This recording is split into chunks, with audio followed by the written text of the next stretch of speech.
In search of a vanishing heritage, Oratorian missionary churches in northern Sri Lanka. Amidst the civil war ruins of the northern hinterland of Sri Lanka, a uniquely self-styled series of church buildings of vernacular flair witnessed the remains of the 18th to 19th century architectural program originated by Oratorian missionaries from Portuguese Goa. These churches form a unique corpus of global significance. There is no other known coherent architectural typology of oratorians anywhere else in the world.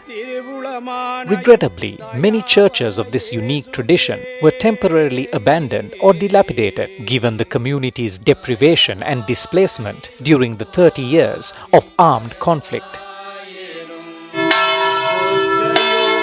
Among the architectural elements, interior ornaments reflect the social conventions and religious sensibilities of the native community in cultural assimilation. The most conspicuous element, the interior wooden columns, reflect a great deal of the timber constructions of the Hindu tradition of northern Sri Lanka. Giltwork retables exemplify the profound Portuguese influence of parallel cultures of the region, especially the outskirts of Kerala. However, this architectural tradition, established over 3 centuries with various intercultural influences, has been swept away in the recent past due to post-war recovery and reconstruction programs. Thus, it has become timely to safeguard this lesser-known piece of heritage that is profoundly unique to Sri Lanka and the world before it ceases to exist forever.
Dom houses earthen villages legacy at risk after the Syrian war. Dome houses of northern Syria is a living legacy. It has been attested for at least 5,000 years and represent an example of traditional human settlement. During the Syrian conflict, it has been the object of significant destruction, looting, and damage, and suffered from degradation and threats. What are the threats faced, and what future awaits dome houses with 10 years of war and still counting? In fact, mud architecture in northern Syria is facing three types of threats. The first can be identified in the social changes together with the negative impact of globalization and modernity. The second type of threats is related to the outbreak of the war in 2011 and its consequences on the local community, such as migration as a result of insecurity and unstable situation. While the third type of problems is related to the continuity of the war, and many actions need to be taken to reconsidering residency at those households, and many mistakes need to be avoided. Some of these are the strategies and policies that lead to unbalanced development between the countryside and the city. The most important that building knowledge in vernacular architecture is usually transmitted by the local traditionals and groups of technicians handed down as it is through the generations. The war creates a fundamental challenge in the transmission chain of traditional knowledge. By this, we are participating in achieving sustainable development goals for 2030, especially Goal 11 concerning the sustainable cities and local communities. Finally, I would like to say that Syrian cultural heritage is a tool to promote the national peace after the war. Thank you very much.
Shaping two of the foremost dimensions of cultural heritage, architecture and urban design are inextricably linked to the formation of identity, collective memory, and belonging.